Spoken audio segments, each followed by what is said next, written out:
Hey, Roland Frasier here, and I am excited to talk with you guys today about something that is near and dear to my heart, and that is investing in Bob. What is Bob?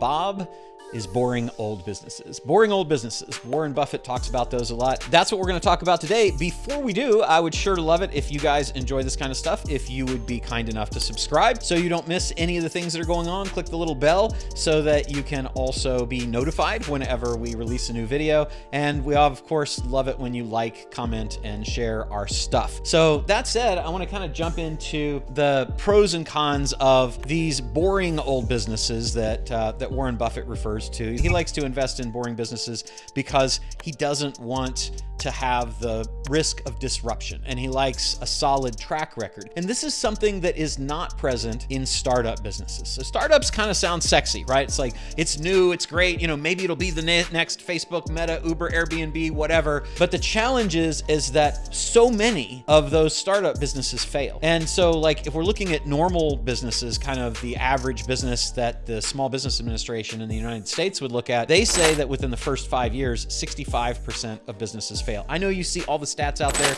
Some of them say 90, etc. The latest one I have seen is 65% fail within the first 5 years. They have set up to 90 fail over a 10-year period. Now, what's cool about that a lot of people don't think about is, what is the other side of that? If 65% of businesses fail in the first 5 years of starting up, then it makes sense that a business that has been around longer has potential to survive at a greater rate. In other words, that the businesses that have been around longer have greater survival rates than businesses that are new. That makes sense because so many businesses just weren't properly capitalized. They had a bad business idea. They didn't have product market fit. They had people that weren't focused. The people went for other opportunities. They got shiny object syndrome going on. There's all kinds of reasons that these businesses might fail. And a lot of the staying power of businesses that have gone through all that is just the fact that they've found their way. They found the thing that they're going to sell. They found their audience. They have their employees. They have their managers. They're going, and they are a going concern. And so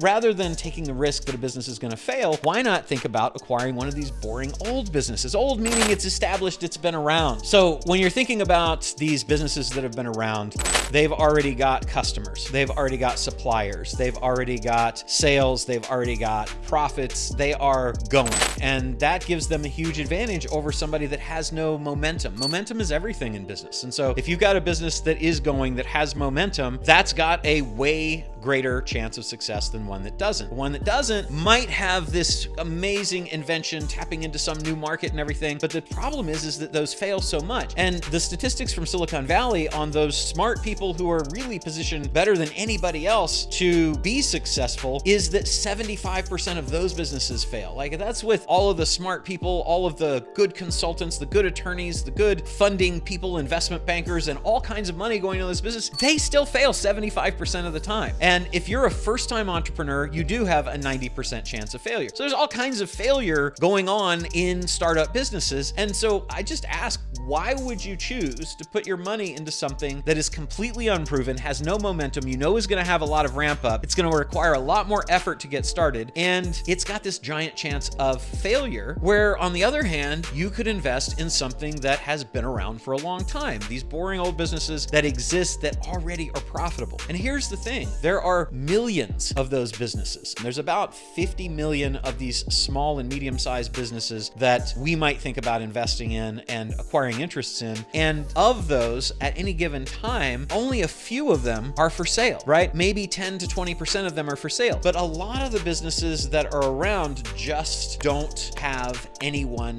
who is ready to take over when the people that own them want to move on. And why would somebody move on? A lot of people ask, why would somebody sell a perfectly good business at a less than fair market value? There was a friend of ours who had a post about buying businesses, and I think the example was a business that's making $250,000 that sells for $700,000, and a whole bunch of people came on and gave him a whole lot of crap about it. They were like, why would anybody sell a business, a perfectly good business that's making $250,000? Nobody's going to sell that for $700,000. But the statistics are actually that most businesses that have owner operators sell for a multiple of 2.5 times profit. So in that case, that would be 2.5 times 250, which would be what, 625? 625,000. So he was actually giving it a higher price than most of the market would. And I know there was a whole bunch of comments on there slamming him for this, but the truth is, like, a market sale, not even there's some distressed thing that's going on in that business that's causing the owner to want to sell fast. That's a market sale, typically between 2.5 for an owner-operated company. That's a calculation of profit called SDE, or seller discretionary earnings, to 4.5 for a business that is professionally managed. So 4.5 on a 250 business, I think, would be $1,125,000, and that's if it's professionally managed and everything is wonderful, right? And these are businesses typically that are doing under 2 million in profit, under about 10 million in sales, although it does apply in different industries, up and down. Like, it can be higher or lower. But across all businesses, that's kind of what they sell for. So I've got two choices, let's say, with that business example. And let's say it's a digital marketing agency. So I got two choices. I can either start my digital marketing agency from scratch, in which case I have all of the startup worries to think about, or I'm going to invest my money in one of those where somebody else is starting it up, where I'm even once more removed from the possibility of having this thing be successful, because now I've got to count on that person to do it. Or I can just go with something that I already know is profitable. Like, rather than put that 625,000 in this case, 2.5 times the 250 profit, rather than putting that into a brand new business to get it up and going, if I could buy one for that and my out of pocket was only, say, 10%, right? Maybe I go get an SBA loan and I've got a huge amount of financing on it. Maybe it's I can finance 75 or 80% of that through SBA, or I can get seller financing for maybe even 100% of it, which happens all the time. Why would I do one over the other? And so my question to you is why would you do that? Because there's so much opportunity with these boring old businesses. And here's the challenge too. People that own these businesses, I mentioned that only about 20% of the people that try to sell those businesses actually succeed in selling them. The reason is that there is this new giant swath of opportunity that's way sexier than most of these businesses. So for the person that owns a machine shop, or the person that owns a digital marketing agency, or the person that owns a restaurant, those aren't terribly sexy to most of the younger people today. They're looking to do more interesting things. There's so many other opportunities that they can be influencers. They can deal with crypto and NFTs and all kinds of other stuff like that. That's exciting to them, coding, right? So these businesses that are these boring old businesses, these Bobs, they're just sitting there and nobody really wants them. Yet they produce profit year after year after year. And many of them have been around for 5, 10, 20 years or longer. And now there's no opportunity for the people who are ready to move on from those businesses to sell them. Why do they want to sell? They want to sell because they're getting older. They want to retire. They're burnt out on these businesses. They have other opportunities. Maybe they want to relocate. Maybe they've died. Maybe they have health issues. Maybe they're going through a divorce or something like that. There's a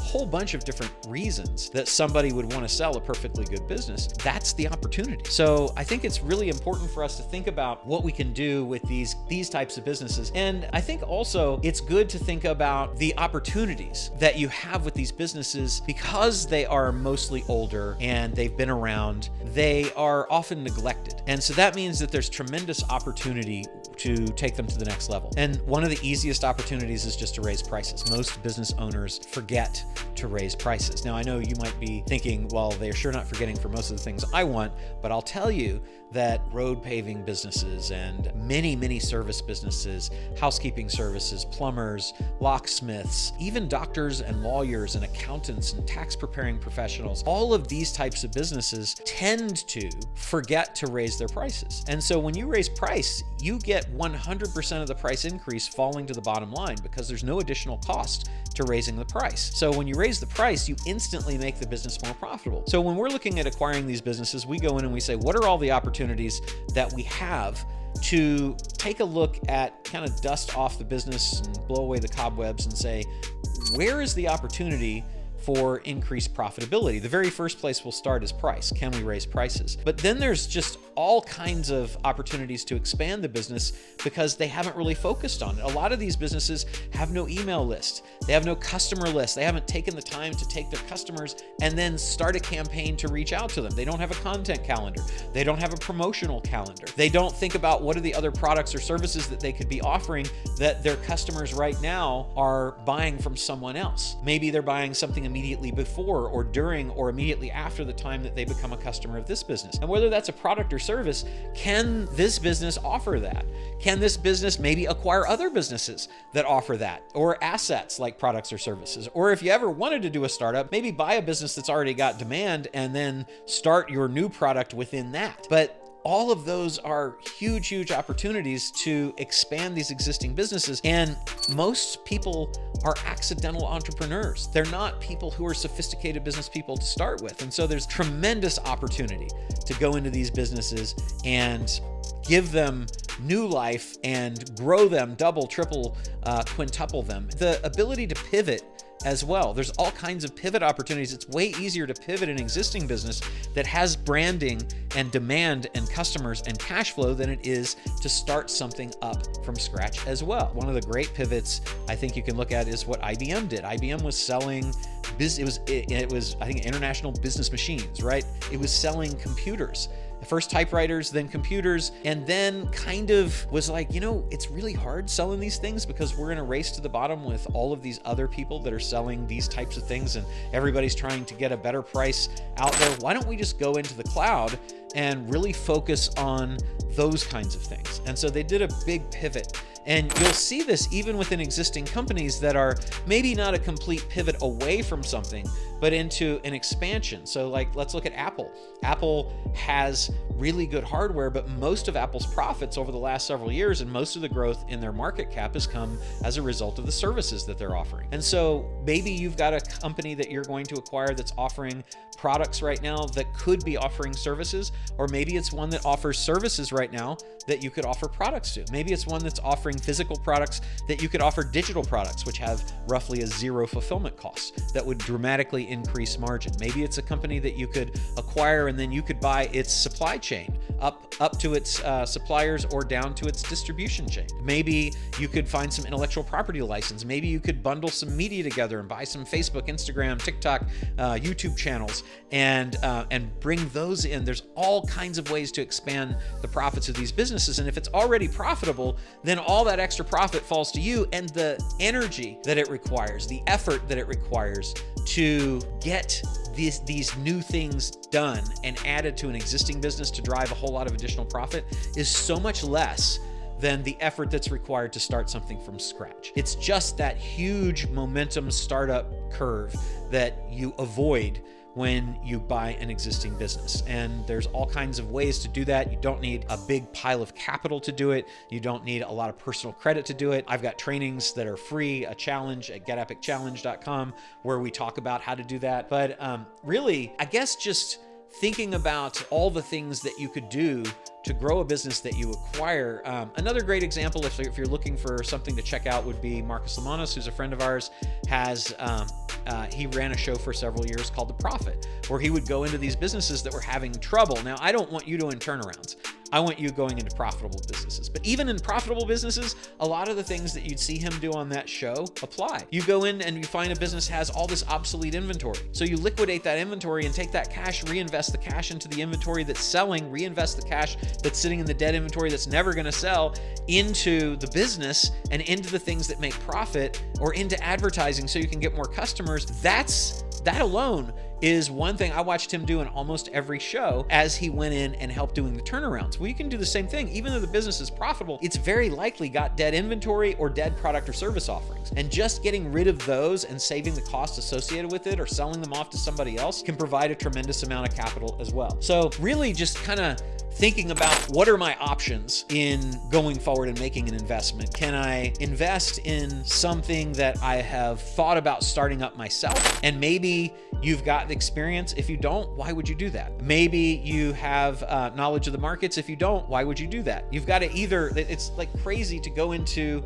something that you have no knowledge or experience about just because you heard it's hot. I hear so many people saying they're going to do that. I'm going to get into AI because AI is hot right now. Okay, great. How much experience do you have with that? I don't, but it's really hot. Okay, but I can learn. Okay, well, that's cool, but you're going to be better off probably finding somebody to partner with or do that. Or what if you just went and found a business, even in that space, that is already going, and figure out how to acquire that, because you can. It's just a numbers game. It's just running the plan that we teach and reaching out and having conversations and throwing out offers. But The idea of acquire versus start, to me, it's a no-brainer. It's acquire every single time. And I think you've got a whole lot of the world's best investors, Buffett included, who follow that as well. You don't really see them investing in startups. You see them investing in existing businesses that have proven track records, that have management teams, that have profits, and then looking at expansion from there. That is a way, way, way more solid way to go about investing in businesses than trying to invest in startups and hope that you hit the lottery and picked the next unicorn to invest in, assuming you even have the opportunity to invest in those, because a lot of those are closed opportunities. So that's it for this video. I hope that it was helpful. We talked about the differences between buying and investing in startups versus buying and investing in businesses, talked about some of the ways that you can expand, some of the contrasts between the two. If you enjoy this content, definitely would like for you to like and subscribe and click the little bell so you get notices when we do new things. Feel free to comment, let me know what you thought, and any additional insights you guys have, always appreciate hearing from you.